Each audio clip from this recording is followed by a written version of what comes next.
കേരള ബാങ്കിന്റെ പ്രത്യേക സ്വർണ്ണ പണയ വായ്പാ ക്യാമ്പയിൻ 100 സുവർണ ദിനങ്ങൾ സംസ്ഥാനതല ഉദ്ഘാടനവും ലോഗോ പ്രകാശനവും മന്ത്രി എ കെ ശശീന്ദ്രൻ നിർവഹിച്ചു.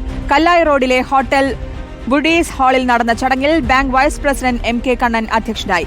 Board of management chairman V Raveendran, director P Gagarin, board of management member P A Ummer, chief executive officer Jotty M Chacko, chief general മാനേജർമാരായ Roy Abraham, A Anilkumar, regional general manager M P Shibu, general manager Anitha Abraham എന്നിവർ സംസാരിച്ചു.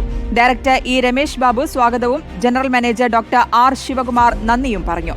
Robert Owen പുരസ്കാര ജേതാവ് bank board of management അംഗം P A ഉമ്മറിനെ ആദരിച്ചു. July 24 മുതൽ October 31 വരെയുള്ള 100 ദിവസത്തെ ക്യാമ്പയിനിൽ 1 ലക്ഷം രൂപ വരെയുള്ള സ്വർണ്ണ പണയ വായ്പകൾക്ക് 100 രൂപയ്ക്ക് മാസം 77 പൈസ മാത്രമാണ് പലിശ.